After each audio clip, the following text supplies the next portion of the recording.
Buenas tardes a quienes estáis en España, en Europa o en este uso horario, y buenos días a quienes estáis en Latinoamérica, porque somos conscientes de que hay bastante audiencia y bastante aceptación de nuestros diálogos del IAES en los diferentes países de Latinoamérica. Así que nada, estamos encantados de que estéis ahí. Bueno, ya veo que tenemos una compañera chilena y bueno, me imagino de muchos países.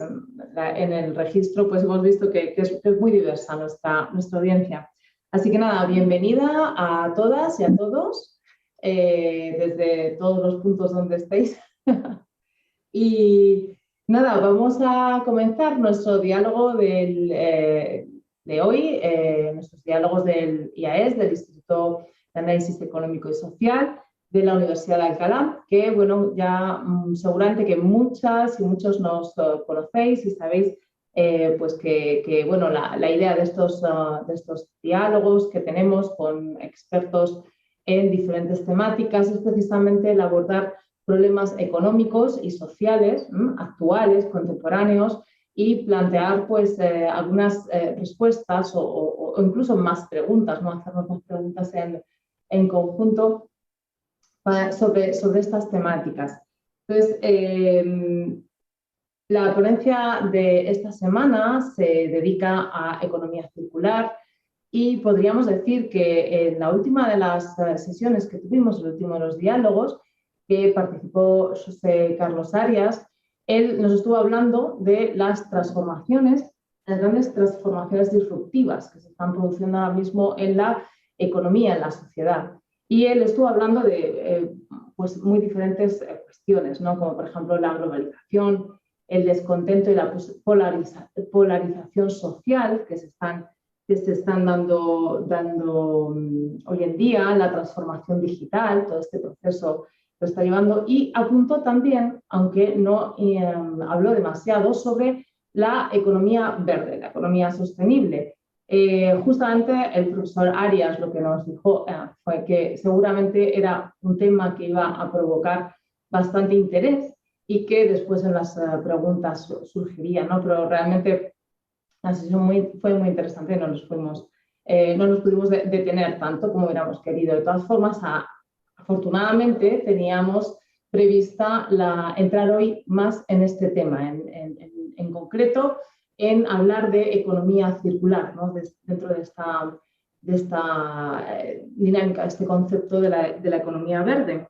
Y para ello, pues está aquí nuestra invitada, la doctora Eva Pardo, que es profesora, ya paso a presentarla, es profesora de Economía Política de Política Económica en la UNED, y ella nos acompaña hoy como experta, docente y también investigadora en diferentes aspectos de sostenibilidad. Está vinculada a diferentes cursos de grado y también de posgrado en temas de sostenibilidad y participa en diferentes plataformas, grupos de investigación o, por ejemplo, el Foro de Inversión Socialmente Responsable, SPAINSIF, español, precisamente trabajando en temas de sostenibilidad.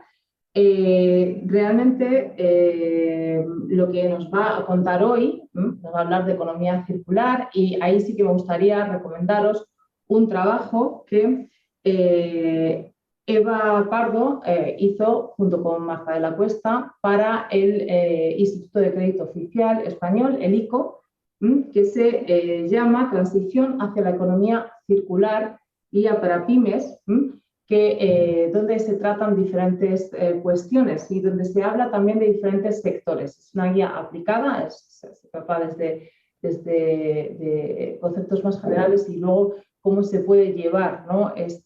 La economía circular, cómo se puede aplicar desde el mundo de las pymes, que muchas veces se quedan más olvidadas, ¿no? En los estudios o en los análisis que hacemos desde el ámbito de la economía de la empresa.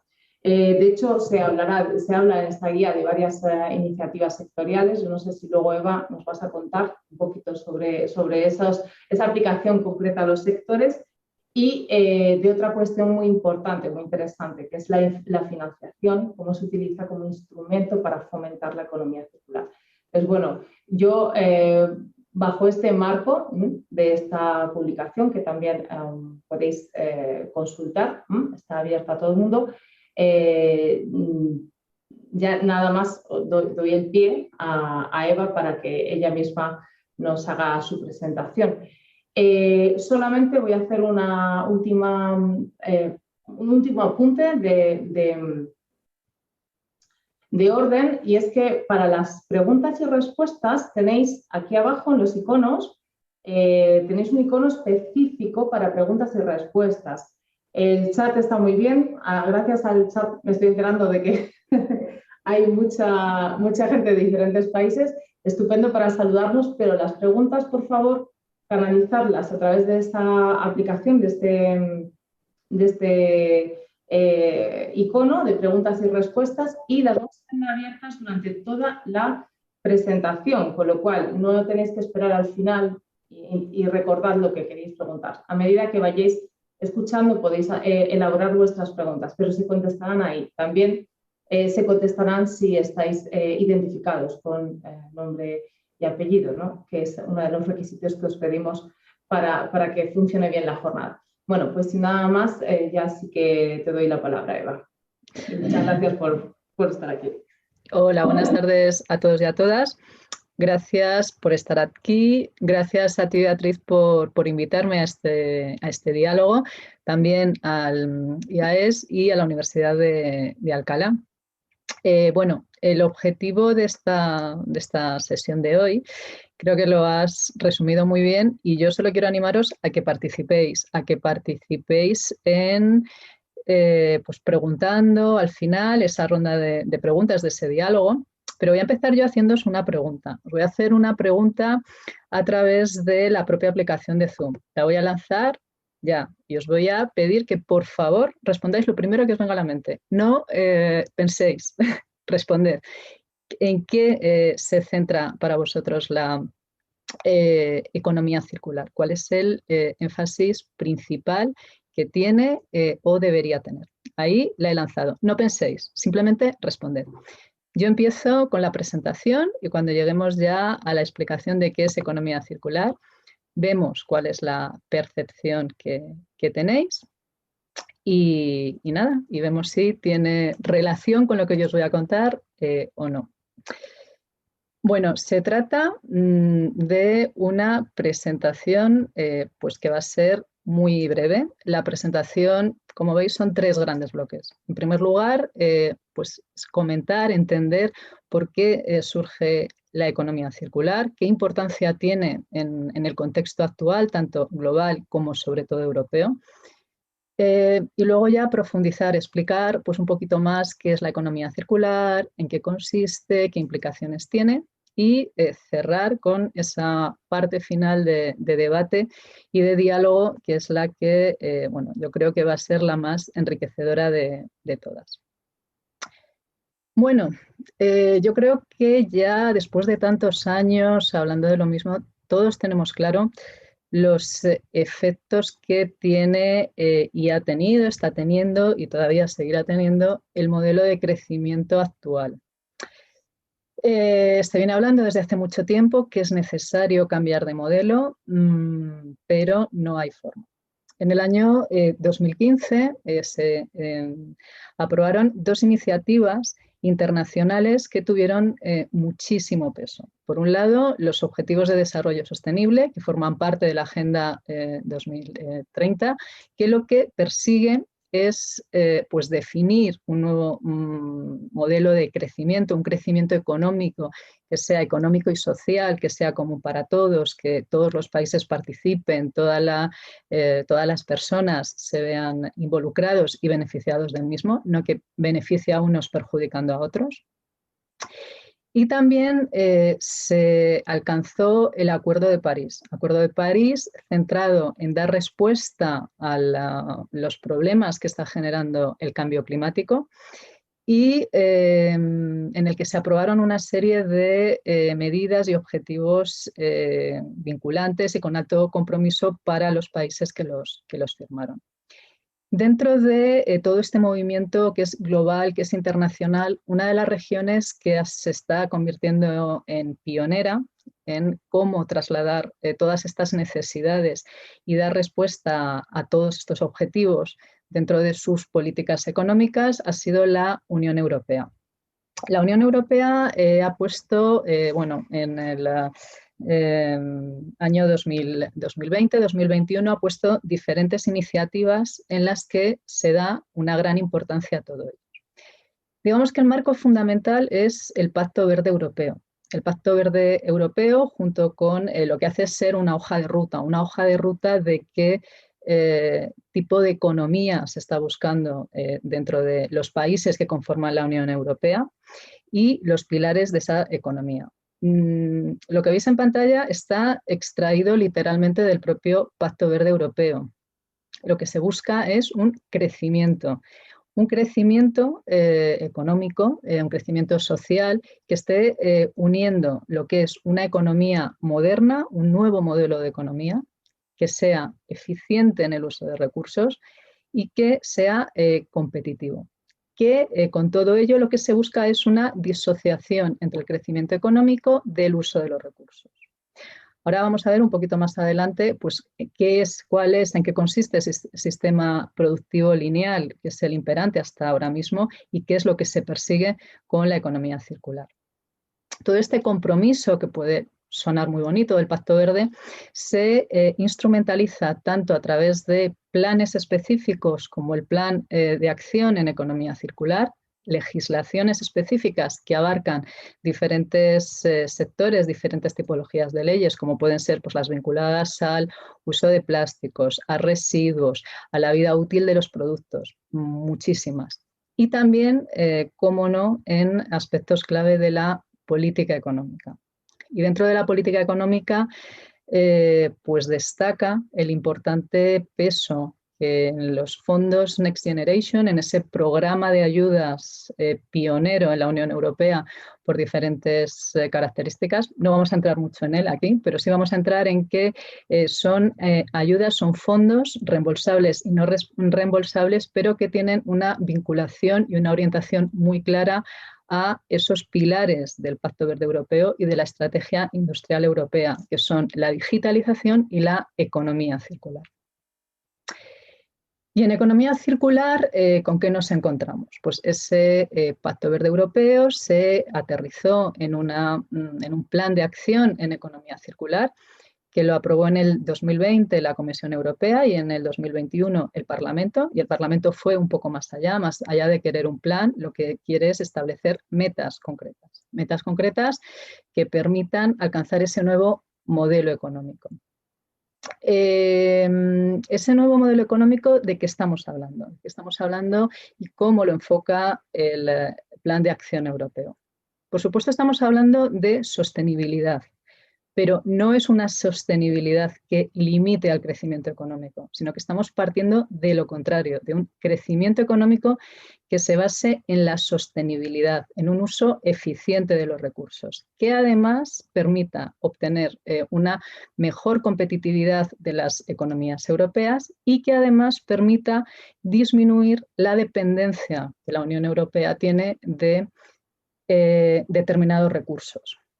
Una de las preguntas que subyace dentro de ese plan de acción europeo de la economía circular, que ayuda a entender el porqué de la importancia que para regiones como la región europea tiene este nuevo modelo económico, pues os la voy a hacer. Es tan sencilla como, tiene sentido que pues, los ciudadanos de estas regiones compren aparatos, véase sobre todo aparatos electrónicos, que tienen dentro de los materiales que lo componen pues, metales preciosos, minerales que no existen en Europa, que son claves dentro de todo el sistema productivo y que compremos esos productos que ya traen esos materiales, que esos productos los utilicemos durante un periodo de tiempo y que luego cuando ya no tienen una vida útil, además todos esos materiales que ya están dentro de la región salgan fuera y además que estemos pagando para que se los lleven.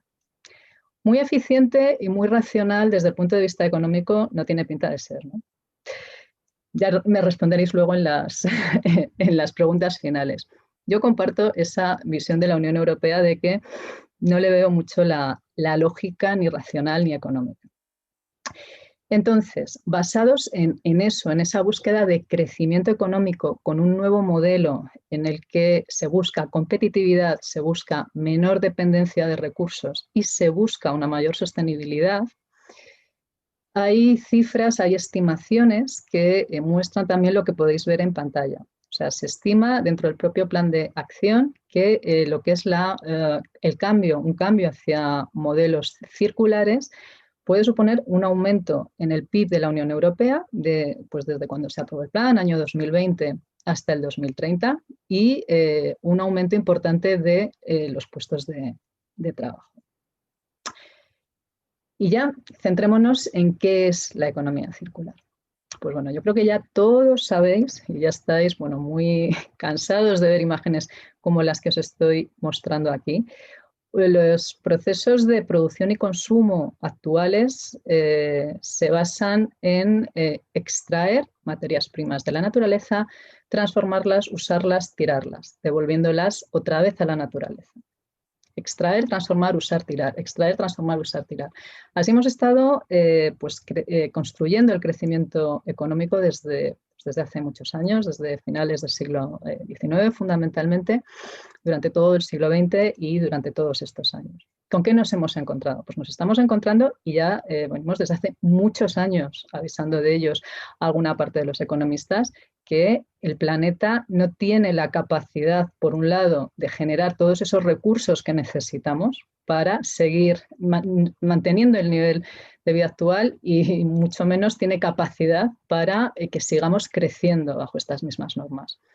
Pero el problema no solamente está en esa falta de esa capacidad de la Tierra para darnos todo lo que estamos exigiendo, sino que tampoco tiene capacidad de absorción de todos los residuos que se están generando, tanto físicos como gases. Bueno, todos estos problemas son los que subyacen bajo esas dos grandes iniciativas que os he comentado al principio, los ODS y el Pacto de París.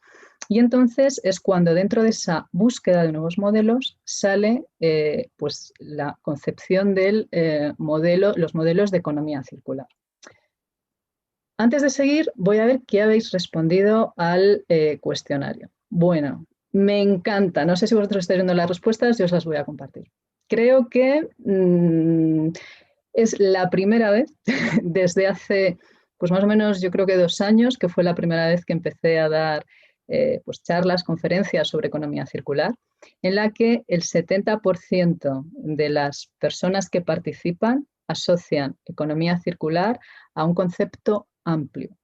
A un concepto amplio que incluye tanto diseño como materiales, productos, reciclaje. Enhorabuena. Veo que el nivel de audiencia es alto, entonces espero también que el diálogo final sea enriquecedor para todos. Uno de los principales problemas con los que se encuentra la economía circular o la implementación del concepto de economía circular es que se suele, de una forma errónea, asociar únicamente con reciclaje. Pero la economía circular, como bien habéis indicado, va mucho más allá de ello. La economía circular consiste y abarca todas esas fases del ciclo. Hemos pasado de esa parte inicial de ese ciclo lineal que se veía, pues esa cadenita, a este ciclo circular. Este ciclo circular que bueno, define o detalla en qué consiste la economía circular. En pantalla podéis ver una de las muchas definiciones que hay, que en el fondo todas coinciden en que la economía circular lo que consiste es en mantener el valor de los materiales y los productos durante el mayor tiempo posible dentro del ciclo económico. Y eso se hace en 5 fases fundamentales. La primera fase y la más importante de todas, de la que depende que los procesos puedan ser circulares, es el ecodiseño. Bueno, os recuerdo, tened en cuenta que estamos hablando de modelos tanto de producción como de consumo. Las dos partes van unidas y se requiere tanto de esa parte productiva, pero también de que los consumidores demos respuesta a estos retos. Todo parte del ecodiseño. ¿Por qué?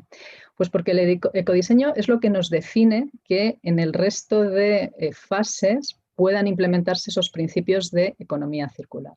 ¿Y cómo lo hace? Pues bueno, en la primera fase ya hemos visto que en la economía lineal lo que se hace es obtener recursos, materias primas primarias de la naturaleza. En procesos productivos circulares, el ecodiseño tiene que permitir que las materias primas que se utilicen sean materias primas secundarias, es decir, obtenidas a partir de productos reciclados y que además sean sostenibles. Ese es el primer punto. ¿Qué ocurre también? Pues que en el sistema productivo debe permitir, y eso también parte de ello lo garantiza el ecodiseño, que el uso que se haga de esas materias primas sea lo más eficiente posible, que también se haga pues con el menor consumo de energía posible y generando la menor cantidad posible de residuos. Otro aspecto que es clave y en el que, bueno, los ejemplos que os voy a poner los vais a ver, yo creo que los habréis vivido vosotros, en algunos de ellos, en carnes propias, es la vida útil del producto. En el momento en el que se diseña el producto es en el que se define en qué medida un producto puede ser reparado, puede ser actualizado, puede ser, bueno, cómo esa vida útil puede alargarse lo máximo posible. Yo no sé vosotros, yo ya estoy cansada de, bueno, aprender, intentar averiguar cuáles son las teclas que me permiten en las impresoras acceder a los menús de configuración del fabricante para borrar toda la memoria y evitar que cuando llegue al número de páginas máxima la impresora ya no valga, aunque la impresora esté perfecta, pero está configurada, obsolescencia programada, para que no pueda seguir imprimiendo. ¿Por qué? Porque el modelo lineal actual está basada en que el crecimiento, tanto económico global como el de las propias empresas, está basada en el comprar, consumir, usar, tirar, consumir. El consumo, no el uso, es lo que genera ese crecimiento. Entonces, en economía circular estamos diciendo no, la riqueza ya está dentro y esa riqueza debe medirse en el uso que se haga de ese producto. Entonces, ahí es donde, pues bueno, en el momento en el que podamos tener móviles en nuestras manos, que sea tan fácil como, pues decir, vale, hay unas versiones actualizadas de lo que se os ocurra, de pues software, hardware, poder cambiarlas sin tener que cambiar el aparato entero. Entonces, eso es, yo creo que bastante entendible. También durante la vida útil del producto es muy importante, se incluye un nuevo modelo también que nos afecta a todos, que es ese cambio de modelo de un cambio de pagar por la propiedad de un bien a pagar por el uso de un bien. Yo me acuerdo que cuando yo estudié hace ya unos cuantos años, hubo un profesor muy bueno que básicamente nos dijo, a ver, no os engañéis, a ver, el coche que menos consume es el que no se ha fabricado. Y yo creo que tenía razón. Entonces, ¿qué hemos vivido en estos años? Pues en estos años también hemos estado viviendo un cambio en el hábito del consumidor. Y yo soy también, me pongo a mí de ejemplo, la primera. Hace unos años yo creo que era impensable para todos decir cómo voy a prescindir yo de tener un coche propio con todo lo que se implique, aunque lo tenga aparcado pues 360 días del año en el garaje, exagerando un poco. ¿Qué ocurre? Pues que ha habido empresas fabricantes de coches que además ya no solamente venden los coches, sino que también tienen una serie de coches que están dedicados al car sharing, al compartir. Entonces uno paga y es tan fácil como en cualquier gran ciudad podemos encontrar diferentes empresas que nos ofrecen ese servicio. Es de simplemente con una aplicación, ¿en qué zona estoy? Aquí, ¿a qué coche tengo este? Pues lo cojo de aquí, allí, y solamente durante los minutos que los necesito. ¿Qué ocurre? ¿Qué está asociado con esos procesos de servitización? Pues obviamente, si la empresa de coches en ese momento lo que está haciendo es facturar por el uso que se está haciendo del coche, ¿qué le interesa? Pues que la vida útil de ese coche sea lo más larga posible, porque su facturación no está en la venta del producto, sino que está en el uso, y cuanto más dure el bien en sí mismo, pues más rentable es para la empresa. Por lo tanto, van cambiando las filosofías. Pero esto es algo que incluso llega a la ropa, llega al sector textil. Es curioso porque dentro de los sectores que ha comentado Beatriz al principio que hemos analizado para la Fundación ICO, pues uno de ellos es el sector textil, que es uno de los sectores más contaminantes que hay a nivel global por muchísimos factores, pues por la deslocalización de la cadena de valor, porque el propio modelo, la propia industria de la moda se basa en el cambio constante. Bueno, pues aún en ese sector han surgido iniciativas de fashion sharing, de alquiler. Se paga por el alquiler de la ropa. Entonces, ¿qué ocurre? Pues hay empresas que pues uno paga una cantidad al mes y todos los meses, según nuestras preferencias, según nuestras tallas, según ya el perfil que van teniendo nuestro, nos van enviando pues un pack diferente de ropa para que podamos seguir actualizándonos, manteniéndonos a la moda, cambiando nuestro look, etc. Incluso en esa industria está llegando ese aspecto de la servitización. Obviamente, para que esas prendas puedan estar durante el mayor tiempo posible dentro de su fase de vida útil, tienen que estar hechas con materiales de calidad y que aguanten. No estamos hablando de la fast fashion ni de nada parecido que esté hecho obsolescencia programada para que aguante una serie de lavados, luego lo tiro y ya me compro otro. Todo ese tipo de cosas también se definen en la fase de ecodiseño. ¿Y qué más se define en la fase de ecodiseño? Pues también se define qué pasa cuando acaba la vida útil de un producto.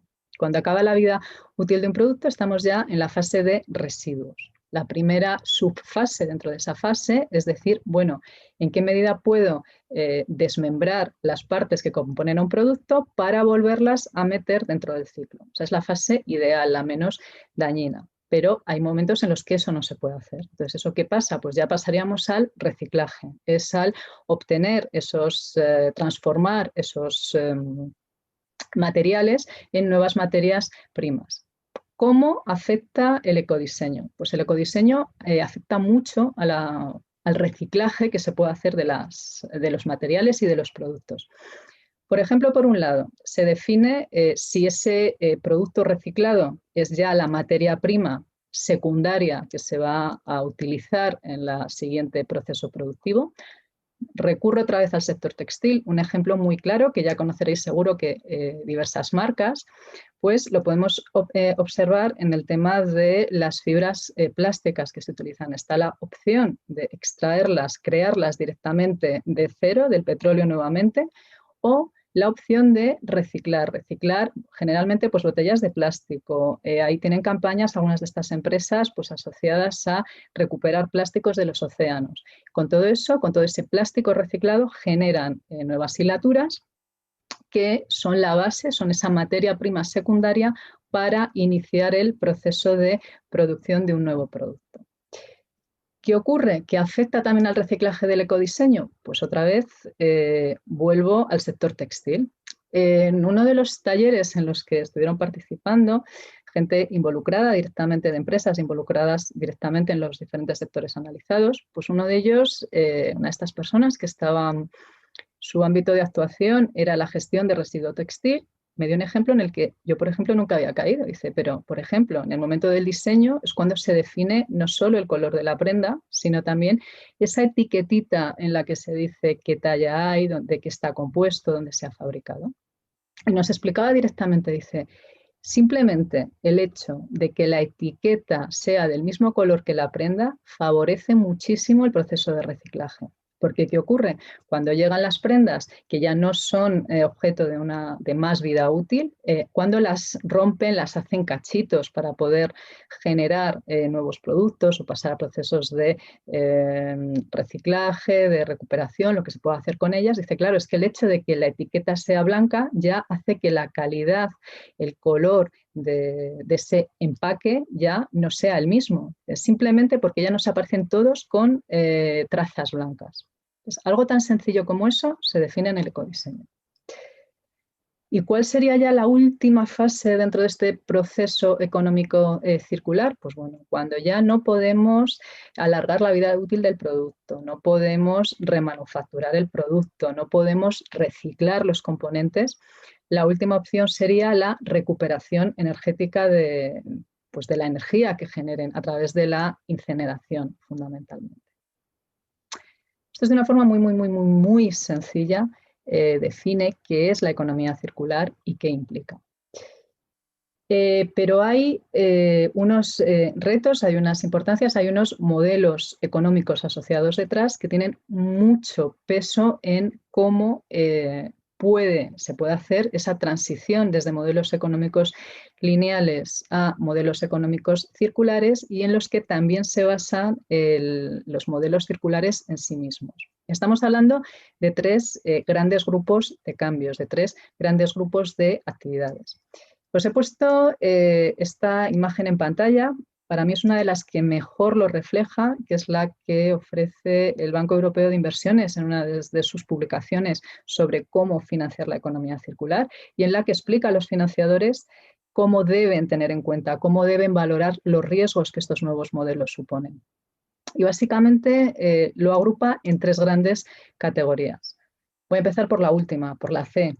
La categoría C, que es, bueno, ¿cómo se puede cambiar de un proceso lineal a un proceso circular? Pues lo primero es cambiando procesos existentes para que sean más eficientes, cambiando productos para que cumplan con todos esos requisitos, materias primas secundarias, que sean lo menos demandantes de recursos y generen la menor cantidad de emisiones y residuos durante su producción, que tengan una vida útil lo más larga posible, todo eso a través de la innovación de procesos y productos. Eso es algo de lo que ya estamos habituados en pues otro tipo de actividades económicas.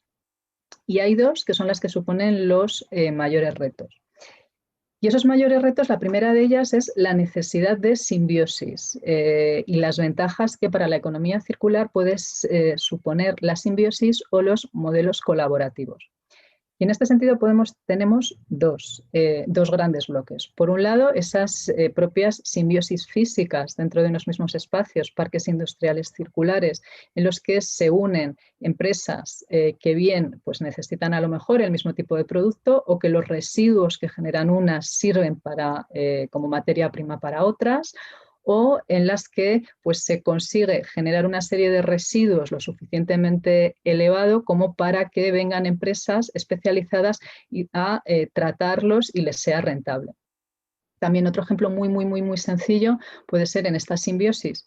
Si tenemos, pues, por ejemplo, empresas que lo que hacen es pues, recoger agua del sistema, tienen que calentarla para sus sistemas productivos, luego tienen que volver a enfriarla antes de devolverla al entorno, y hay varias fábricas que puedan estar en estos mismos procesos, pues una consume para calentar, produce, consume energía para enfriar y así todas. Pues si una vez se hace ese consumo para calentar el agua, luego el agua caliente va pasando entre todas ellas, obviamente con un poquito de recuperación del calor perdido, y solamente se vuelve a perder energía después de que haya pasado por 4 o 5 fábricas para volverla a enfriar. Eso es un modelo.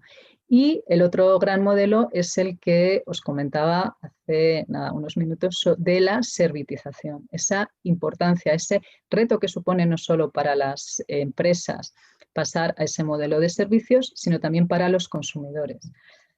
Yo insisto, por ejemplo, el tema del modelo de la ropa, pues era un sector en el que cuando empezamos a analizar economía circular, incluso la propia gente del sector te lo decía, que iba en contra de la naturaleza del sector, que eso no se iba a poder producir en el sector. Pues se está produciendo. Sin embargo, en otros sectores, como puede ser el sector agrario, esa servitización sí ha estado más implementada desde hace años en lo que podía ser el uso de la maquinaria agraria. Maquinaria que pues tiene unos costes muy elevados y que obviamente, pues a lo mejor para una persona que tiene un trocito pequeño de tierra no tiene sentido pues hacer toda la inversión necesaria, y ya había empresas que lo que hacían o lo que hacen es pues alquilar esa maquinaria agraria en función de las necesidades de producción de cada uno de ellos. Y bueno, ha sido algo rápido, de una forma muy, muy resumida, y que espero que ayude a abrir el debate entre todos. Que nos contéis, pues bueno, si hay alguna duda que tengáis al respecto, que la formuléis, pero que también que compartáis vuestras propias experiencias al respecto. Dejo ya de presentar, de que se muestre la presentación para que podáis vernos tanto pues, a Beatriz como a mí. Y nada, la palabra es vuestra. Bueno, muchísimas gracias, Eva, por la explicación breve, interesante y además muy plagada de ejemplos, ¿no? Que yo creo que nos pone en situación de ver de forma mucho más cercana qué es economía circular. Yo voy a hacer un poco resumen de las preguntas que han estado llegando ahora mismo a la sección de preguntas y respuestas.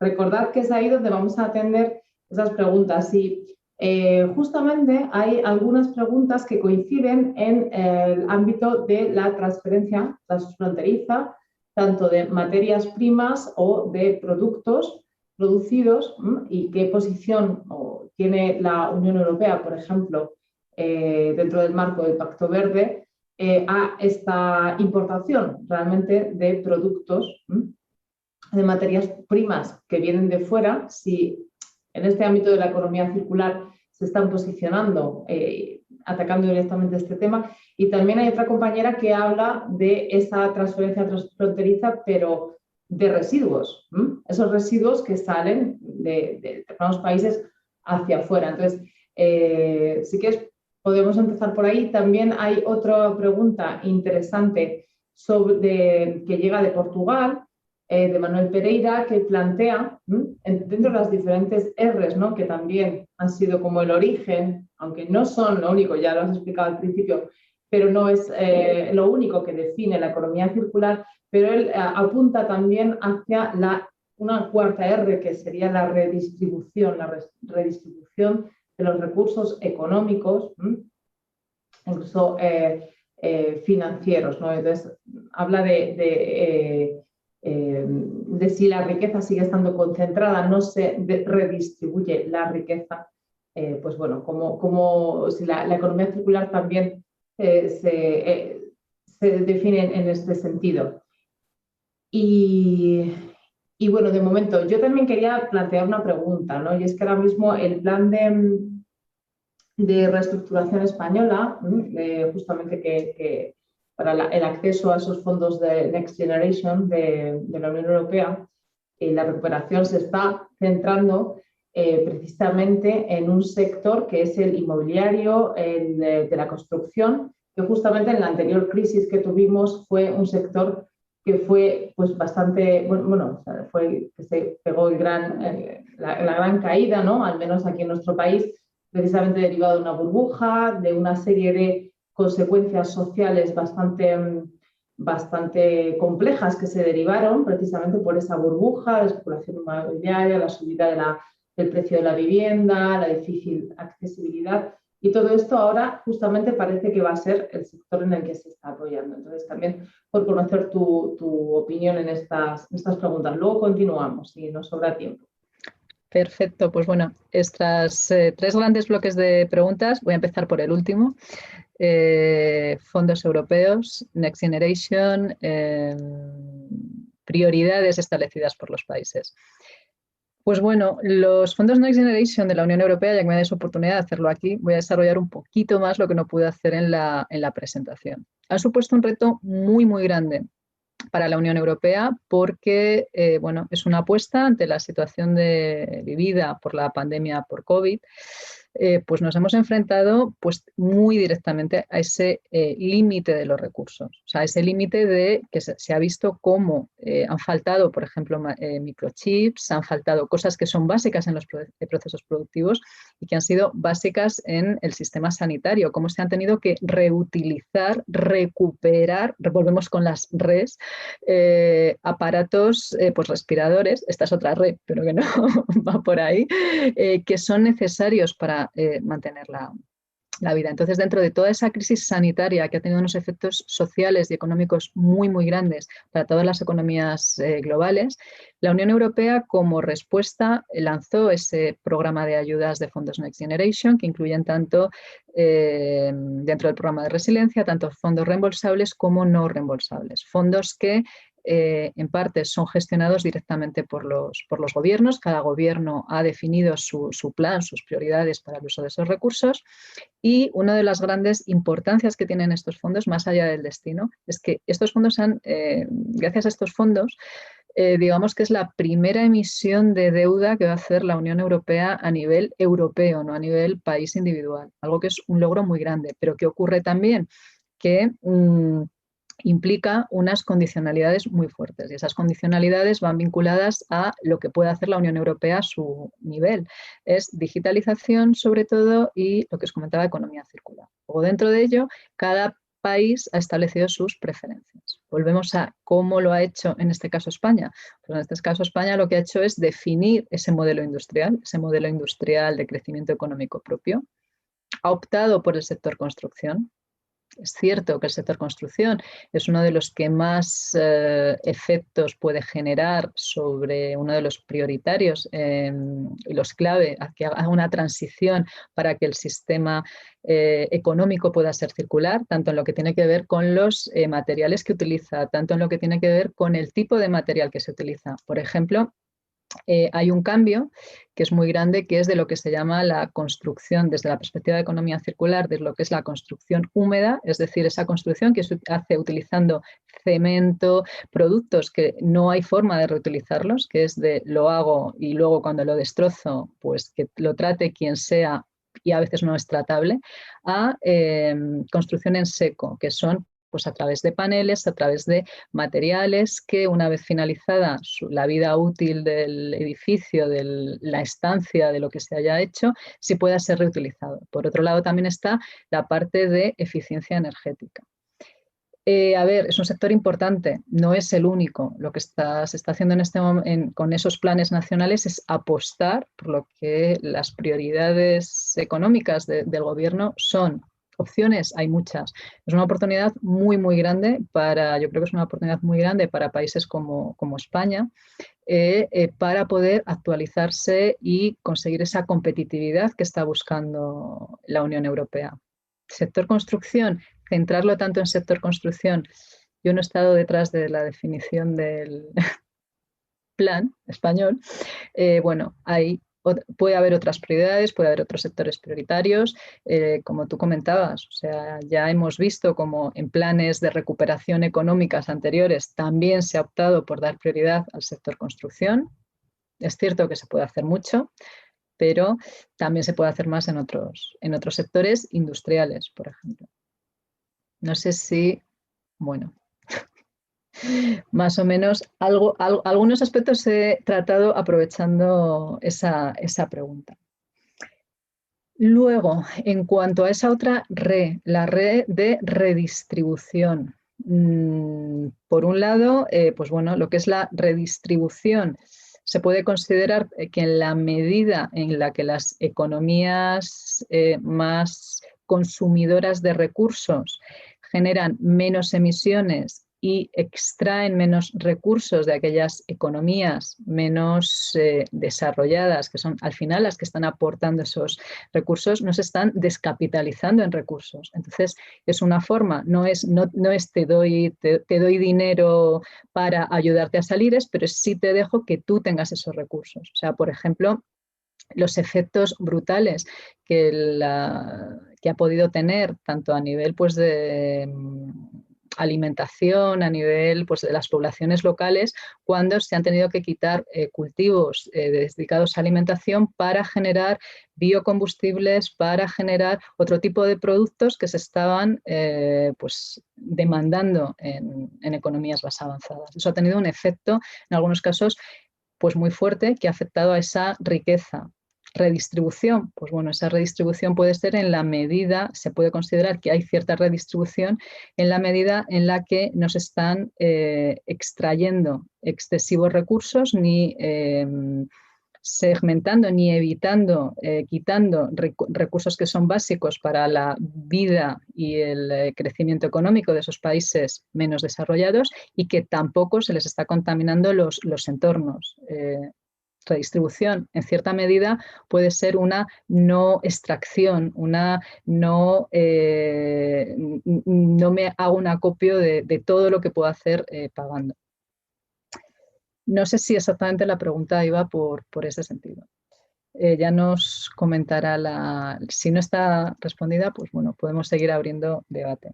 En cuanto a temas transfronterizos, pues bueno, parte de ello ya está respondido con ese tema transfronterizo, y parte de ello también es esa parte que os comentaba al inicio, es que no tiene desde ningún punto de vista ni social, ni económico, ni medioambiental el tener que pagar para traer un producto, no extraer todo lo que puedo sacar de ese producto y luego volver a pagar para que ese producto se vaya. No ya solo por el producto, sino también por toda la contaminación que se hace en ese proceso de transporte hasta los países consumidores y desde los países consumidores a los países receptores de residuos, que en muchos casos ni siquiera tienen capacidad para tratar esos residuos. Otro de los aspectos clave que no hemos podido abordar lo suficiente en la presentación, justo pues, por el poquito tiempo que hemos tenido, es ese impacto de la logística. O sea, por ejemplo, es otro de las actividades clave que están dentro de la economía circular es pues bueno, intentar aproximar las diferentes pues, empresas que necesitan productos para que no tiene sentido pues que a lo mejor se genere residuos, pues no lo sé, en Galicia, por citar un ejemplo español, que se genere el residuo en Galicia y que el tratamiento se haga en Murcia, por citar otra región. Entonces, lo que tiene más sentido son esas economías de proximidad. Otro aspecto también vinculado es la logística inversa. Tampoco tiene sentido que haya camiones, haya barcos, sobre todo en camiones se puede dar más, que hagan trayectos en vacío, sino que es, bueno, tenemos los mecanismos, tenemos las herramientas como para hacer que ese mismo camión vuelva, disminuyendo con ello las emisiones. Las estaríamos disminuyendo, por ejemplo, a la mitad. Espero haber respondido más o menos a todas estas preguntas. Sí, se van también sumando algunas preguntas en este sentido. Precisamente con esto hay una participante que plantea cómo puede encajar este modelo en países que, por ejemplo, cita en el caso de Chile, que son países que se dedican a la exportación, ¿no? Que son países exportadores. De forma más general, hay varios participantes que están planteando cómo aplicarlo, ¿no? En el caso latinoamericano, diferentes países con regulaciones que quizá no han avanzado tanto como en el caso de la Unión Europea. De hecho, hay una participante que también plantea si desde Argentina cómo puede contribuir las administraciones locales junto con la administración federal o estatal en la promoción de la economía circular, cómo puede engarzarse esos mecanismos, ¿no? El impulso desde diferentes ámbitos públicos. Y también hay varias preguntas interesantes sobre el tema del consumo. Si esto es una cuestión que al final los productores pueden estar sumándose a todo este movimiento de economía circular, pero ¿qué pasa con los consumidores? ¿Y qué se puede hacer aquí, ¿no? En el ámbito del consumo para poder cambiar estas tendencias? Y por ahí podemos tener otro bloque de preguntas, así que es tan amable. Pues otra vez voy a empezar por la última. Consumidores. Los consumidores son clave. O sea, dentro de los retos, de las necesidades que hay para impulsar economía circular a nivel global, a nivel local, pues bueno, hay 4 grandes retos. O sea, podemos hablar de problemas técnicos, de que en algunos casos todavía no se tiene con la tecnología necesaria, que se está desarrollando, etcétera. Podemos estar hablando de también limitaciones normativas. O sea, por ejemplo, nos podemos encontrar con que pues en Europa puede haber, os hablo del caso europeo porque es el que tengo más próximo, pero seguro que es extrapolable a cualquiera de vuestros países. En el sector alimentación hay unas normas muy estrictas en cuanto a seguridad alimentaria, que eso impide que se utilicen o dificulta la circularidad. Por ejemplo, las normativas de seguridad alimentaria impiden que pues uno vaya a una fábrica de productos lácteos con sus propios cacharritos a que se lo rellenen. O sea, eso está prohibido. Hay en construcción, nos encontramos con lo mismo. Los códigos técnicos de construcción se basan en materiales que pues llevan muchos años de prueba. Hay materiales que son reciclados, que tienen o reutilizados, que tienen las mismas o mejores características, pero como no existían en ese momento, no los permiten esos códigos. Entonces, ahí se necesita cambios de normativas, se necesita generar conocimiento y conocimiento tanto a esta parte que os comento de empresas, de reguladores, pero también a la ciudadanía, también al consumidor, que el consumidor genere, gane confianza en estos productos. O sea, una prenda de segunda mano, una prenda reutilizada, no necesariamente es peor que una prenda que me estoy comprando pues en otro sitio. O sea, es muy curioso porque, por ejemplo, en lo que es el sector textil, sí, las prendas de lujo, prendas de chaqués, fracs, trajes de fiesta, que sí tienen unos precios mucho más elevados y unas calidades mucho más altas, en eso nunca ha habido problemas, pero hay un sector ahí que siempre ha estado más presente. Pero en lo que es pues ropa, trajes de boda, por ejemplo, pues, traje de novia, yo creo que bueno, a lo mejor algunas personas lo utilizan más de una vez, pero lo habitual es que se utilice una vez. ¿Es necesario? Pues bueno, ahí a lo mejor es el consumidor el que tiene que plantearse eso. ¿Por qué? Pues porque esa falta de conocimiento, falta de concienciación de qué es la economía circular pesa, y en la medida en la que no hay demanda o no hay una demanda suficiente, pues la oferta también se resiente. Un ejemplo puede ser, vuelvo al sector automoción, muy claro, pues puede ser Madrid. Madrid es una de las ciudades en las que más implementación ha habido de coche compartido en los últimos años.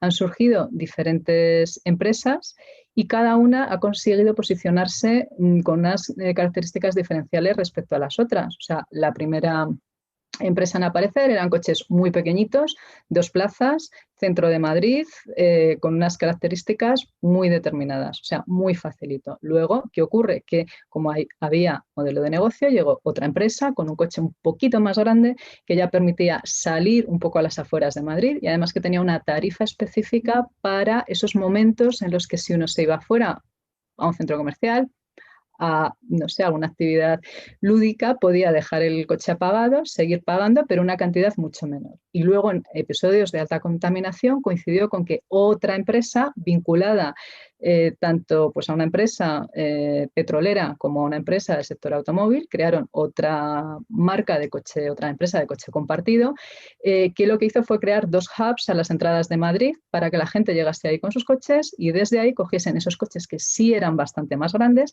y entraran a Madrid con parkings asociados, no era aparcar en la calle. Entonces, en la medida en la que ha habido respuesta positiva por parte de los consumidores, de los usuarios, han ido entrando más empresas. Ahora acaban de entrar otra empresa nueva que combina tanto coches como con patinetes eléctricos como motos. Y esa es reciente, de hace un mes más o menos. Entonces, eso está funcionando, las empresas están entrando porque los consumidores de vehículo compartido en Madrid están demandando este servicio. Si no hubiese funcionado, pues no, no hubiese habido nuevas empresas. Con temas reciclados, pues exactamente lo mismo. ahí son cosas que ya se van cubriendo, cada vez vamos ganando más confianza como consumidores. O, por ejemplo, el tema de los plásticos, del consumo innecesario de bolsas, de envases plásticos. Ahí la Unión Europea ha hecho un esfuerzo muy, muy fuerte, pero todavía hay reticencias por parte de determinados segmentos de los consumidores. Cada uno en vuestros países tendréis diferentes ejemplos. ¿Qué se puede, cómo lo que está haciendo la Unión Europea también se puede trasladar a otras regiones, a esos países que sois emisores, que sois productores de esas materias primas? Bueno, la Unión Europea, dentro de este enfoque de Pacto Verde, de Plan de Acción de Economía Circular, lo que persigue es ganar pues, esa competitividad y también en convertirse un poco en líder de todo este movimiento, pero no para la Unión Europea solo, sino también arrastrar con ella a pues, las diferentes economías internacionales. Entonces, ¿qué ocurre? En la medida en la que se vayan necesitando más materias primas secundarias o productos que requieran determinado grado de circularidad en su composición, en su elaboración, en todas sus fases, pues obviamente eso también lo tienen que aportar esos países productores, y esos países productores, en algunos casos, textil, Latinoamérica, Centroamérica, pues hay muchísimas zonas francas, maquilas, en las que es donde se elaboran esos productos. Lo mismo puede pasar pues, con el envasado de productos de materias primas naturales, que no hay otra forma de hacer, o sea, fruta. La fruta viene de donde viene. Lo que sí se pueden hacer, implementar, son medidas de certificación, de trazabilidad, de transparencia de indicadores. Son aspectos que poco a poco se van a ir incluyendo y que van a ir arrastrando a toda la cadena de valor y a toda esa cadena de valor que está deslocalizada. Lo que sí pues se va a evitar o puede conseguir evitarse es esa exportación de residuos que, bueno, lo que hacen es contaminar, contaminar, contaminar, que nadie trata y que tiene pues, efectos que ya estamos viendo que son muy negativos para la Tierra, para nosotros como habitantes del planeta, para la economía, para las empresas, para todo. Sí, quedaría un poco pendiente el tema de cómo combinar la actuación de las diferentes administraciones públicas de diferentes ámbitos, ¿no? Pues tanto locales, estatales o incluso supranacionales, ¿no? Como en el caso de la Unión Europea que nos afecta. Y a raíz de esto también han surgido algunas preguntas. ¿Cuál es el papel de los estímulos, los incentivos, tanto positivo como en negativo, fiscales, por ejemplo? Se está dentro de todo este plan, al menos del Pacto Verde Europeo, se están contemplando estímulos fiscales u otro tipo de medidas sancionadoras, por ejemplo, que vayan más allá de lo que sean recomendaciones, de lo que sean impulsos, ¿no? Otro tipo de medidas.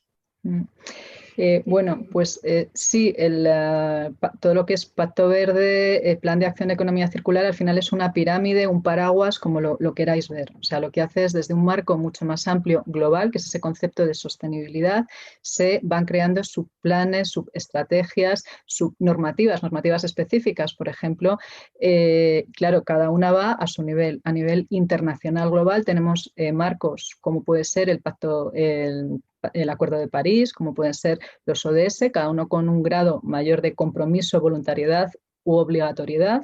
Luego, en regiones como la Unión Europea sí establece esos parámetros comunes de esos marcos de referencia, tanto a nivel política en general como directivas, que luego son los países los que las van aplicando dentro de sus propias normativas, y dentro de los países las regiones, las corporaciones locales, o sea, todo al final va en escalada, todo tiene que estar alineado. La comunicación es muy importante. Por supuesto puede haber conflictos en la medida en la que donde pues se crea esa fábrica de reciclaje, por ejemplo, si la quiero en mi región o en la región de al lado.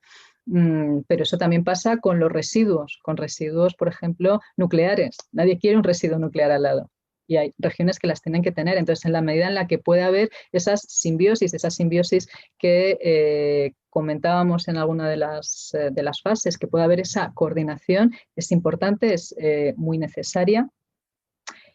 Y ya no sé que me he comido varias respuestas, pero me las vas a recordar, ¿verdad, Beatriz? Algún aspecto que sé que no he tratado de los que has comentado. Pues el tema fiscal, yo creo, ¿no? Porque Vale. hablando... Ujú. Hay diferentes formas de hacerlo y una de ellas que es muy útil, puede ser muy útil, son esas ayudas fiscales. Eh, Veamos, fiscalidad. ¿Qué se entiende por fiscalidad? Cuando estamos hablando de políticas fiscales, estamos hablando de gasto e ingreso público. Ahí ya tenemos Next Generation. Ya estamos hablando una política fiscal desde la perspectiva del gasto público. Ahí ya están metidas y ahí ya se están metiendo. Desde el punto de vista de impositivo, pues también hay diferentes posibilidades de medidas. ¿Qué ocurre? Que son políticas económicas muy complejas en sí mismas, con marcos muy complejos. Cuando hablamos de fiscalidad, bueno, os podría estar otra media hora hablando de responsabilidad fiscal corporativa.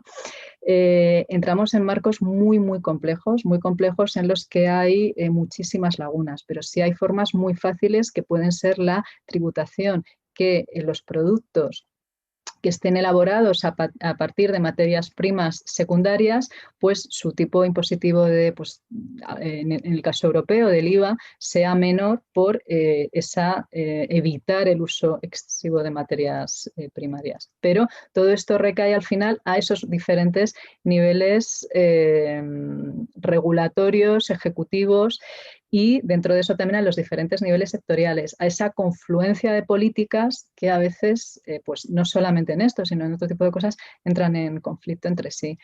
Se pueden hacer muchas cosas, se están haciendo como todo. Venimos de un mundo, llegar al otro no podemos hacer en un día un cambio de 180 grados. Es algo complejo, es algo que requiere una transición, que quiere un compromiso de todos los actores en esa transición, que se han hecho avances muy grandes y, a ver, obviamente, el dinero ayuda mucho a esto. Y ahí es donde estamos teniendo un contexto COVID con muchísimos problemas, pero es una oportunidad para rediseñar, reconstruir el sistema económico, el modelo económico en base a otros principios. Lo hemos visto.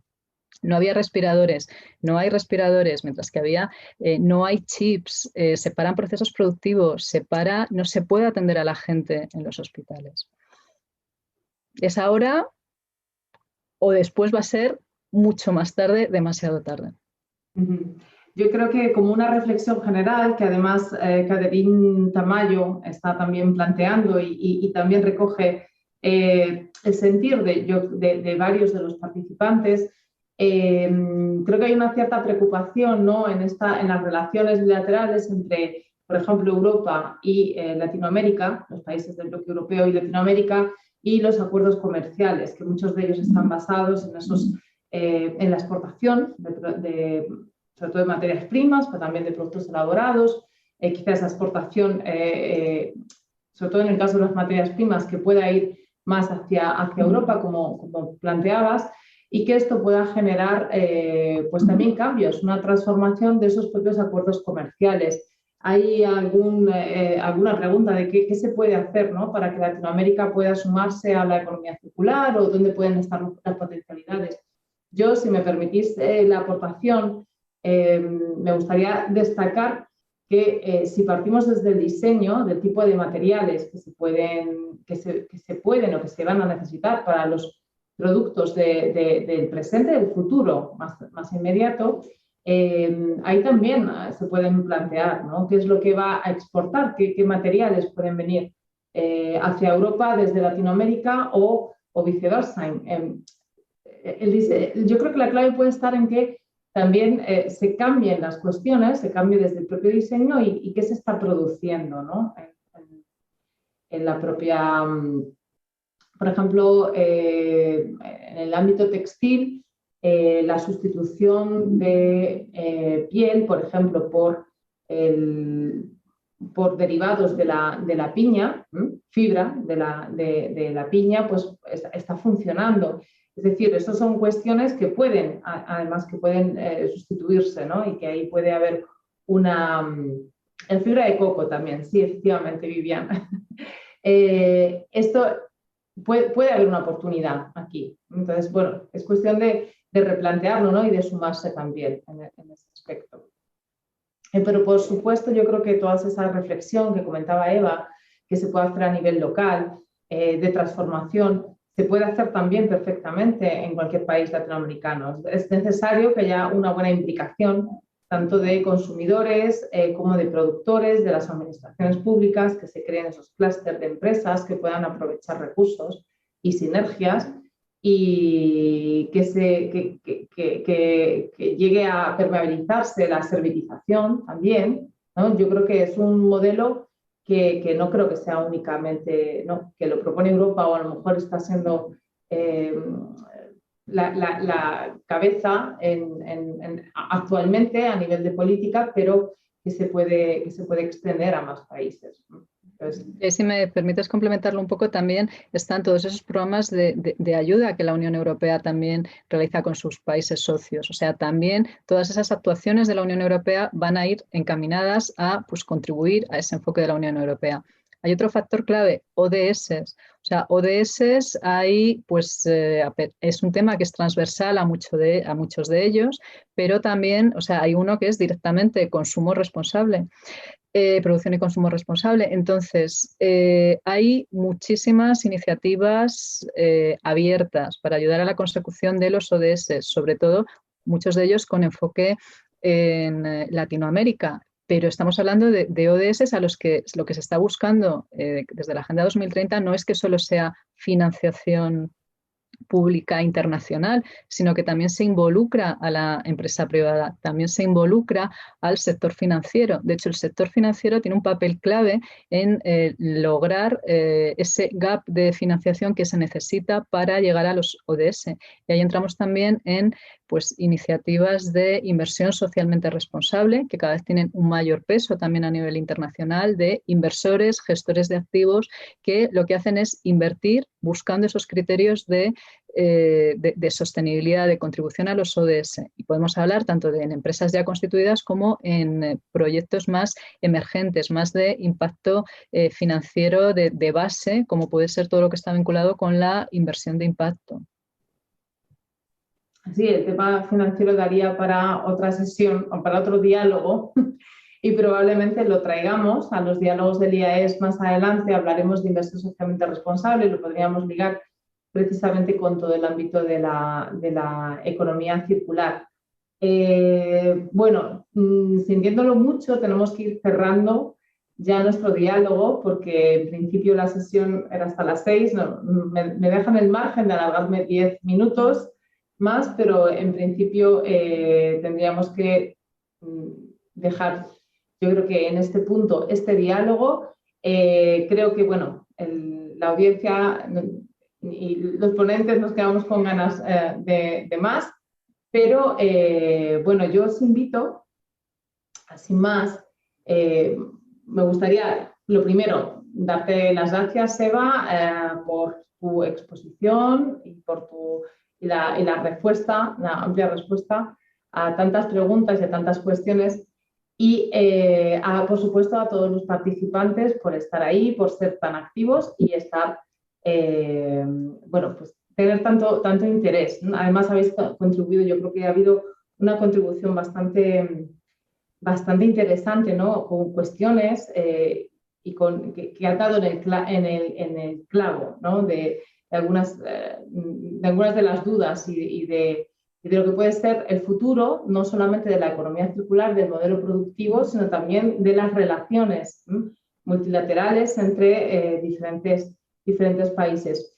Así que nada más, muchísimas gracias, Eva, y muchísimas gracias a todos. Y sí que me gustaría anunciaros, antes de terminar, que para los que os hayáis quedado con ganas de más, las próximas semanas vamos a tener una actividad bastante intensa, ¿de acuerdo? El próximo miércoles, día 2 de junio, vamos a tener una sesión. Ya sabéis que normalmente tenemos los diálogos cada 2 semanas. Bueno, pues vamos a tener uno semanal en las 2 próximas semanas. El 2 de junio se hablará de Colombia, de hecho con una ponencia titulada Colombia en la encrucijada. Más que una ponencia, sea un diálogo, esta vez a 3 voces de 3 profesores de la Universidad Nacional de Colombia, que lo que quieren es plantear pues, algunas propuestas a la crisis que está sufriendo el país y al ámbito, sobre todo desde el ámbito macroeconómico. Y el día 9 de junio vamos a tener también un diálogo con el profesor Javier Ibúñiz de la Universidad Católica del Perú, que nos va a hablar del enfoque de las capacidades y su aplicación al ámbito de la salud, sobre todo en este entorno post-pandemia, en un tiempo de pandemia y de post-pandemia. Así que nada, os invitamos a volver a asistir a los diálogos y nada más, nos vemos en la próxima.